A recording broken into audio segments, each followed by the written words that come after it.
copy those calls at Rusbridge. D6 copy the calls at Rusbridge. I'm Sergeant Robert Carpenter. I've been with the City of Tucson since December 1st of 2000. We have right now an assault victim, a couple of check welfares, sex offenses, court orders, an abuse call, runaway juvenile, larcenies. I went to a call November 18th of 2012. It was an audible alarm call, the second one from that address for the same night. So what I'm doing right now is I'm heading over to a residential non-verified alarm call. I went there and I found a sliding glass door that had been shattered. I called for additional units to help me search the residence. But a non-verified residential alarm call is generally something to take care of very quickly. However, that is a call I got shot on, so there you go. I knew someone was inside. I had that feeling, as every street cop does after a while, that someone was inside. So we're just pulling off on a side street now. I'm going to get this call, and again, it's residential. It's up here on my left, and I'll just take care of this quick. When my units got there, we searched the building. However, we did not find anyone, much to my surprise. So I called for city board up to board up the door, another unit, and we were leaving after that other unit arrived. As I was walking out from an unknown location, I was shot in the back of the head. So it was Sunday morning. It was 6:30 in the morning, and I was woke up by the doorbell.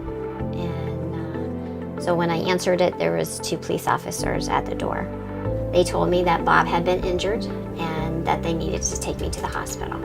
As soon as I was in the car and they did lights and sirens, I knew that it was serious. And so it wasn't until we were just a couple miles from the home where I asked, can you tell me what had happened? And they had told me that he had been shot in the head.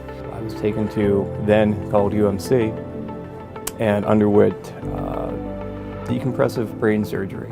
They removed part of my skull to allow what was left of my brain to swell. Basically, that much right there. Follow the scar around, all that was gone. So they had removed a piece of his skull, and for the first 3 days you would not have known that because he was so swollen. And he lost the use of his left arm and some of his left side. It was very hard seeing your husband so drastically changed. Learning to grasp things, learning to walk again. It was hard. The kids and I, we are all scarred because of it, but we wouldn't be where we are today if it wasn't by the grace of God. And so it was a miracle that he survived and that he has the minimal damage that he still has. There was a lot of police presence there to support us. Just the support of the police officer coming in and checking in on him, seeing how he's doing. It was just amazing. Somehow I managed to survive it, and I made the commitment to myself that I would go back to work. After months of therapy, countless doctor visits, and support of friends and family, I came back to light duty. More months passed. I convinced them that I was able to come back to full duty. Currently working under Sergeant Carpenter. Hearing that story, knowing what happened, you got to be pretty determined to come back. The chances to survive something like that, I mean, that just seems slim to none, you know. And then whenever I tell the sergeant's story to my family, it's like somebody was praying for him that day. I continue to work here. I continue to be a patrol supervisor.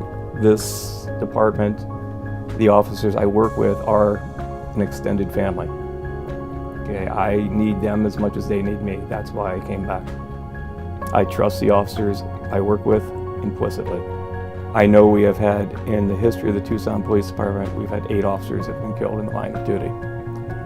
I was almost number 9. Should have been number 9. The people who just come up and say thank you, the people who come up and just say that they're supporting you, that they're praying for you, that they're thinking about you, that's always an encouragement. That always helps. Support us as best you can. Have patience with us. We are doing the best we can. We come to your calls as soon as possible. We try to resolve the issues for the citizens that call 911. The officers on the street are doing everything they can to make this community better. We're committed to that. That's why we show up every day.